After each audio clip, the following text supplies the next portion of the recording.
Uno de los personajes obligados para abordar los temas en materia energética es, sin duda, el ingeniero Javier Jiménez Espriu.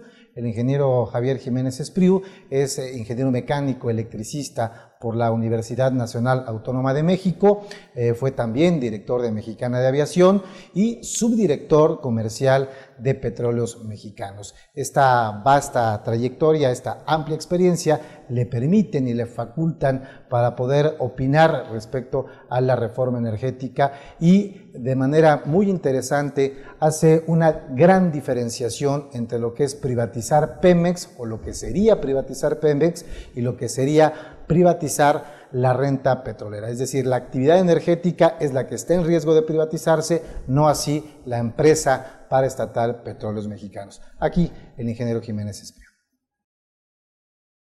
Va a haber una privatización porque va a participar la iniciativa privada en diferentes momentos y en diferentes instancias de la industria petrolera.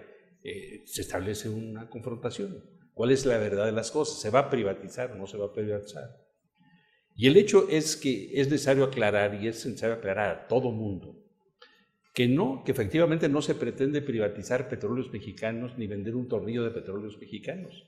Lo que se está proponiendo es privatizar la industria petrolera. Esa es la diferencia que hay que establecer. A Petróleos Mexicanos no le van a hacer nada. Bueno, a lo mejor se le va a dar algún retoque, pero lo que se está pretendiendo es privatizar la industria petrolera. Es decir, partes de la industria petrolera, dejarlos que entren que entre la iniciativa privada o que la iniciativa privada participe en algunas actividades de Petróleos Mexicanos con contratos que, aunque no asumen propiedad específica de Petróleos Mexicanos, se quedan con parte de la renta petrolera.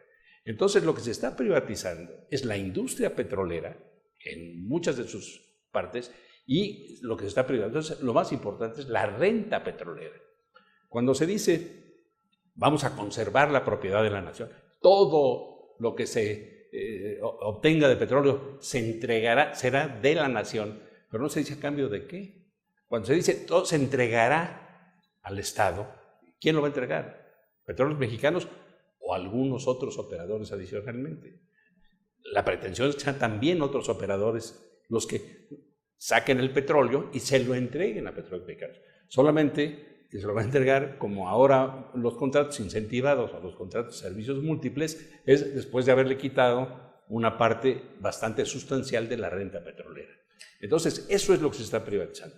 Y cuando hay esta confrontación de esta realidad con lo que se plantea de que no hay privatización, y les ponemos el ejemplo de lo que sucedió en la Comisión Federal de Electricidad, se dijo exactamente lo mismo y con las mismas palabras. No se privatizará la Comisión Federal de Electricidad, no se venderá un solo tornillo de la comisión, y así ha sido. Pero hoy, la mitad de la energía eléctrica para servicio público, que es propiedad, que es área exclusiva del Estado, la mitad de la energía la producen empresas privadas que con contratos que les dan pingües ganancias, le entregan a la Comisión Federal de Electricidad la energía producida. Entonces se privatizó la generación de energía eléctrica que está definida en la Constitución como área exclusiva del Estado. Y esta diferencia es la que hay que aclarar. Tenemos que explicarle a la gente y que la gente entienda. Cuando lo entienden, me ha pasado ya en muchos auditorios, se indignan por dos cosas.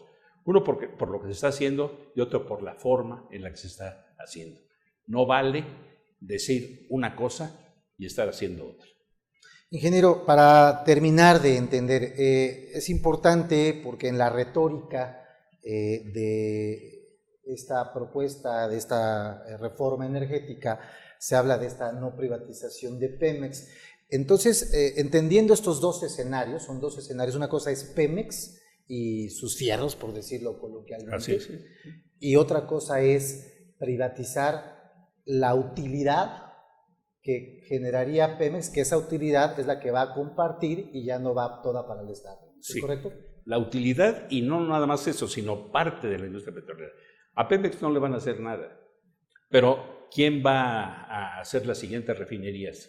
¿Va a ser Petróleos Mexicanos o se pretende que sea la iniciativa privada la que intervenga para hacer más refinerías? ¿Por qué no se han hecho las refinerías que se necesitan?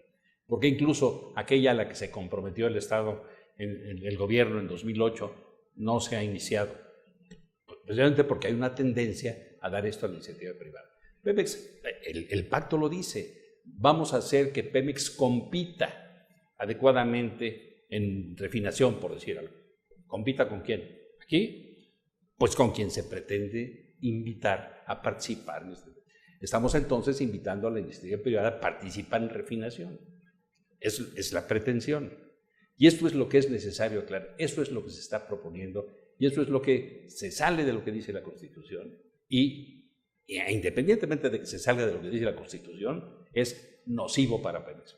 Parte de una ganancia de un negocio importante, que es de la nación, se quiere entregar a la iniciativa privada sin razón y además a contracorriente, haciendo exactamente lo contrario a lo que se está haciendo en el mundo, en todas las empresas nacionales.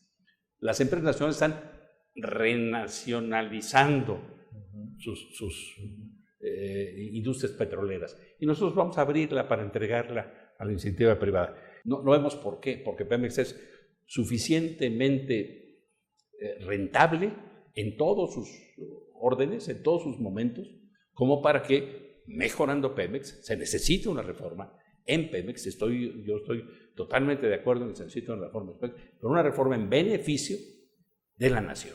¿Qué puntos debería contemplar esta reforma y quizá ir de la mano también con una reforma fiscal para poder generar y quitarle ese peso y esta carga fiscal que tiene la paraestatal, ¿no? Claro, sí, Pemex ha sido la caja del gobierno para su gasto corriente. Eso habría que modificarlo, eso no es un tema de Pemex. Pero se pueden hacer muchas cosas en Petróleos Mexicanos. Ya se ha dicho en múltiples ocasiones que una de las cosas es que hay que hacer de Pemex una organización autosuficiente, autónoma, es decir, que se pueda manejar autónomamente, no que se maneje desde instancias externas, no que sea la Secretaría de Hacienda la que diga si puede invertir en una refinería o si puede invertir en un ducto. Es la entidad, la organismo, y me cuido mucho de decir empresa porque aquí hay una primera tendencia, es decir, vamos a hacer una gran empresa pública. No, es un organismo público porque está a cargo de una cuestión estratégica. Entonces, es un organismo público que hay que mejorar, que hay que limpiar de corrupción y de ineficiencia, estoy totalmente de acuerdo, pero que a pesar de esa corrupción y a pesar de esa ineficiencia, ha sido un organismo que ha sido autosuficiente para atender sus asuntos hasta donde lo dejan y pagar el 40% del gasto del Estado a través de impuestos que son enormes y que no paga ninguna entidad en ninguna parte del mundo. Entonces, hay que modificar la situación fiscal de Petróleos Mexicanos. Hay que darle autosuficiencia, hacer que sea una entidad que decida sus propias cuestiones, que obtenga sus propios créditos, que tiene elementos, tiene elementos suficientes para obtener los créditos que quiera. No solo eso, ha sido la base para obtener los créditos que necesita el Estado. ¿Qué futuro energético tiene México en caso de llegarse a aprobar esta reforma energética? Si la reforma que se plantea es una reforma que va hacia la privatización y hacia el tránsito de la renta petrolera o de una buena parte de la renta petrolera a la iniciativa privada y no a la totalidad de los mexicanos, que son quienes son los dueños de esos recursos, pues entonces no le auguro ninguna posición adecuada, como ha pasado en otras ocasiones, como ha pasado en muchas de las privatizaciones mexicanas, digamos los ferrocarriles, los bancos. Usted antes de entrar al programa me preguntaba que qué siento yo de Mexicana de Aviación, pues fue una empresa cuya privatización la llevó a desaparecer, en términos que todavía no se aclara cómo, pero en fin, si ese es el camino del país, porque estamos atendiendo a intereses que no son única y exclusivamente los intereses de la nación, pues yo no le auguro buenos futuros.